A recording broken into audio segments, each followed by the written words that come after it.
ನಮಸ್ಕಾರ. PCOS, PCOD ಈ ಹೆಸರುಗಳನ್ನ ಕೇಳಿದ್ರೆ ಸಾಕು, ಒಂದು ರೀತಿ ಗೊಂದಲ, ಸ್ವಲ್ಪ ಆತಂಕ ಶುರುವಾಗೋದು ಸಹಜ ಅಲ್ವಾ? ಈ ಸ್ಥಿತಿಗಳನ್ನ ಸರಿಯಾಗಿ ಅರ್ಥ ಮಾಡ್ಕೊಂಡು ಅದನ್ನ ನಿಭಾಯಿಸೋಕೆ ಒಂದು ಸ್ಪಷ್ಟವಾದ ದಾರಿ ಹುಡುಕ್ತಿರೋರ್ಗೆ ನಾವು ಮಾಡ್ತಿರೋ ಈ ಮಾಹಿತಿ ತುಂಬಾ ಸಹಾಯ ಆಗಬಹುದು. ಎಲ್ಲವನ್ನೂ ಸರಳವಾಗಿ, ಸ್ಪಷ್ಟವಾಗಿ ತಿಳಿದುಕೊಳ್ಳೋಣ ಬನ್ನಿ. ಆರೋಗ್ಯದ ಬಗ್ಗೆ ಏನಾದರೂ ತಿಳ್ಕೋಬೇಕು ಅಂತ ಆನ್ಲೈನಿಗೆ ಹೋದ್ರೆ ಈ ಥರನೇ ಅನ್ಸುತ್ತೆ ಅಲ್ವಾ? ಎಲ್ಲ ಕಡೆನೂ ಮಾಹಿತಿ ಇದೆ, ಆದರೆ ಯಾವುದು ಸರಿ ಯಾವುದು ತಪ್ಪು ಅಂತಾನೆ ಗೊತ್ತಾಗಲ್ಲ. ಬಟ್ ಚಿಂತೆ ಮಾಡಬೇಡಿ, ಇಲ್ಲಿ ಯಾವುದೇ ಗೊಂದಲವಿಲ್ಲದೆ ನೇರವಾಗಿ ಪಾಲಿಸಬಹುದಾದಂಥ ಸ್ಪಷ್ಟವಾದ ಸಲಹೆಗಳು ಸಿಗ್ತವೆ. ಸರಿ, ಮೊದಲನೇದಾಗಿ ನಮ್ಮ ದೇಹನೇ ನಮಗೆ ಕೆಲವು ಎಚ್ಚರಿಕೆಯ ಸಂಕೇತಗಳನ್ನು ಕೊಡ್ತಾ ಇರುತ್ತೆ. ಅದನ್ನು ಗುರುತಿಸೋದು ತುಂಬಾನೇ ಮುಖ್ಯ. ಆದರೆ ಪ್ರಾಬ್ಲಮ್ ಏನಪ್ಪಾ ಅಂದ್ರೆ, ಈ ಆರಂಭನಿಕ ಲಕ್ಷಣಗಳು ಸಾಮಾನ್ಯವಾಗಿ ತುಂಬ ಗೊಂದಲಮಯವಾಗಿರುತ್ತೆ ಅಲ್ವಾ? ಇದನ್ನೆಲ್ಲ ಇದು ಕಾಮನ್ ಬಿಡು ಅಂತ ಅನ್ಕೊಂಡು ಸುಮ್ಮನಾಗೋದು ತುಂಬ ಸುಲಭ. ಅನಿಯಮಿತ ಪೀರಿಯಡ್ಸ್ ಆಗ್ತಿದ್ಯಾ? ಅಥವಾ ಮುಖ, ದೇಹದ ಮೇಲೆಲ್ಲ ಬೇಡದ ಕಡೆ ಕೂದಲು ಬೆಳೀತಾ ಇದೆಯಾ? ಇಲ್ಲ ಅಂದ್ರೆ ಎಷ್ಟೇ ಪ್ರಯತ್ನ ಪಟ್ಟರೂ ತೂಕ ಇಳಿಸೋಕೆ ಕಷ್ಟ ಆಗ್ತಿದ್ಯಾ? ಈ ಥರದ ಅನುಭವಗಳು ನಮ್ಮಲ್ಲಿ ಹಲವರಿಗೆ ಪರಿಚಿತವಾಗಿರಬಹುದು. ಈಗ ನಾವು ಕೆಲವು ಚಿಹ್ನೆಗಳನ್ನು ನೋಡೋಣ. ಇವುಗಳನ್ನು ಖಂಡಿತವಾಗ್ಲೂ ಕಡೆಗಣಿಸಬಾರ್ದು. ಪೀರಿಯಡ್ ಸರಿ ಟೈಮ್ಗೆ ಆಗದೇ ಇರೋದು, ಅಥವಾ ಕೆಲವು ತಿಂಗಳು ಮಿಸ್ ಆಗೋದು, ಮುಖದ ಮೇಲೆ ಮೊಡವೆಗಳು, ಕೂದಲು ಉದುರುವುದು, ಮತ್ತೆ ತೂಕ ಜಾಸ್ತಿ ಆಗೋದು. ನೋಡಿ, ಇವು ಕೇವಲ ಸಣ್ಣಪುಟ್ಟ ಸಮಸ್ಯೆಗಳಲ್ಲ, ಇದು ದೇಹದ ಒಳಗಡೆ ಹಾರ್ಮೋನ್ಗಳಲ್ಲಿ ಏನೋ ಏರ್ಪೇರ್ ಆಗಿದೆ ಅನ್ನೋದರ ಪ್ರಮುಖ ಸೂಚನೆಗಳು. ಸರಿ, ಈ ಲಕ್ಷಣಗಳಿಲ್ಲಾಗಿದ್ರೆ ಮುಂದೇನ್ ಮಾಡಬೇಕು? ಭಯಪಡೋ ಅವಶ್ಯಕತೆ ಇಲ್ಲ. ಒಂದು ಡಯಾಗ್ನೋಸಿಸ್ ಪ್ರಾಸೆಸ್, ಅಂದ್ರೆ ರೋಗ ನಿರ್ಣಯ ಪ್ರಕ್ರಿಯೆ, ಹೇಗೆ ನಮ್ಮನ್ನ ಈ ಗೊಂದಲದಿಂದ ಒಂದು ಸ್ಪಷ್ಟತೆಗೆ ಕರ್ಕೊಂಡು ಹೋಗುತ್ತೆ ಅಂತ ಸ್ಟೆಪ್ ಬೈ ಸ್ಟೆಪ್ ನೋಡೋಣ.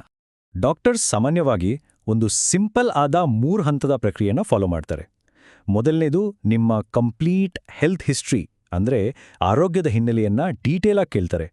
ಎರಡನೇದು ಹಾರ್ಮೋನ್ ಲೆವೆಲ್ಸ್ ಹೇಗಿದೆ ಅಂತ ಚೆಕ್ ಮಾಡೋಕೆ ಕೆಲವು ಬ್ಲಡ್ ಟೆಸ್ಟ್ ಮಾಡ್ತಾರೆ. ಆ್ಯಂಡ್ ಕೊನೆಗೆ ಒಂದು ಸ್ಕ್ಯಾನ್. ಈ 3 ಸ್ಟೆಪ್ಸ್ ಒಂದು ಖಚಿತವಾದ ನಿರ್ಧಾರಕ್ಕೆ ಬರೋಕೆ ಹೆಲ್ಪ್ ಮಾಡುತ್ತೆ. ಒಂದು ವೇಳೆ ಸ್ಕ್ಯಾನ್ ರಿಪೋರ್ಟ್ನಲ್ಲಿ ಬೈಲ್ಯಾಟ್ರಲ್ ಪಾಲಿಸಿಸ್ಟಿಕ್ ಓವರೀಸ್ ಅಂತ ಬರ್ದಿದ್ರೆ ಗಾಬರಿಯಾಗೋದು ಬೇಡ. ಇದರರ್ಥ ಅಂಡಾಶಯಗಳಲ್ಲಿ ಏನೋ ಅಪಾಯಕಾರಿ ಗಡ್ಡೆ ಇದೆ ಅಂತ ಖಂಡಿತ ಅಲ್ಲ.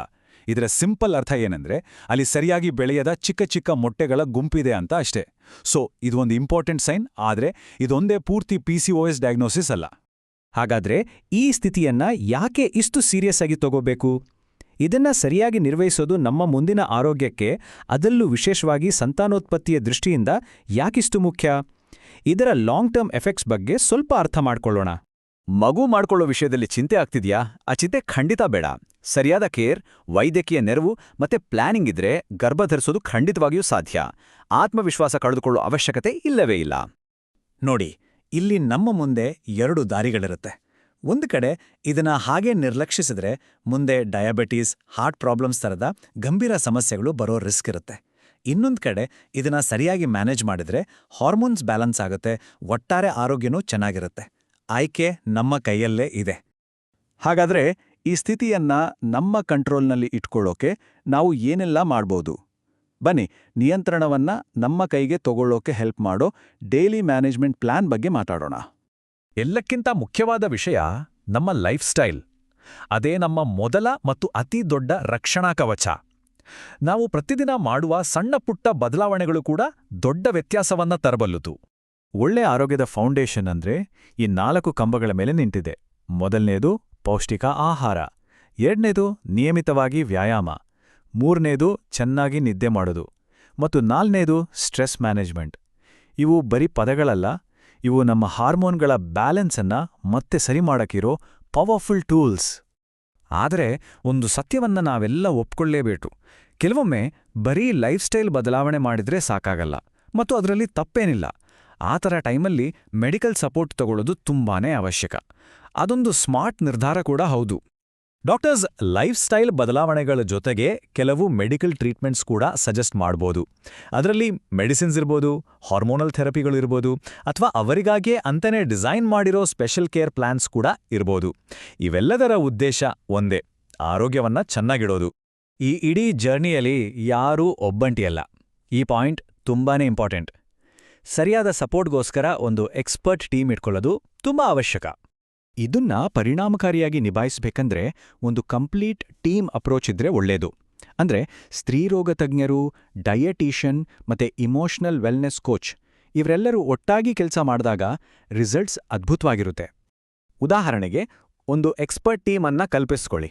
ಅದರಲ್ಲಿ ಒಬ್ರಿಗೆ 45 ವರ್ಷಕ್ಕಿಂತ ಹೆಚ್ಚು ಕಾಲ ರೋಗಿಗಳಿಗೆ ಚಿಕಿತ್ಸೆ ನೀಡಿದ ಅನುಭವ, ಇನ್ನೊಬ್ರಿಗೆ 40 ವರ್ಷಗಳಿಗೂ ಹೆಚ್ಚಿನ ಅನುಭವ, ಮತ್ತು ಮತ್ತೊಬ್ಬರಿಗೆ 35 ವರ್ಷಗಳಿಗಿಂತ ಜಾಸ್ತಿ ಪರಿಣಿತಿ. ಇದು ಬರೀ ನಂಬರ್ಸ್ ಅಲ್ಲ, ಇದು ತಲೆಮಾರುಗಳ ಜ್ಞಾನ, ಅನುಭವ ಮತ್ತು ನಂಬಿಕೆಯನ್ನ ತೋರಿಸುತ್ತೆ. ಹಾಗಾದ್ರೆ ಈ ಹೆಲ್ತ್ ಜರ್ನಿಯಲ್ಲಿ ಜೊತೆ ಇರೋರು ಯಾರ್ಯಾರು? ಸ್ತ್ರೀ ರೋಗ ತಜ್ಞರು ಅಂದ್ರೆ ಗೈನಕಾಲಜಿಸ್ಟ್, ಪೀರಿಯಡ್ ಸೈಕಲ್ಸ್ ಮತ್ತು ಫರ್ಟಿಲಿಟಿ ಬಗ್ಗೆ ನೋಡ್ಕೋತಾರೆ. ಚರ್ಮ ರೋಗ ತಜ್ಞರು ಅಂದ್ರೆ ಡರ್ಮಟಾಲಜಿಸ್ಟ್, ಮೊಡವೆ ಮತ್ತು ಕೂದಲುದುರುವಿಕೆ ತರದ ಸಮಸ್ಯೆಗಳಿಗೆ ಟ್ರೀಟ್ಮೆಂಟ್ ಕೊಡ್ತಾರೆ.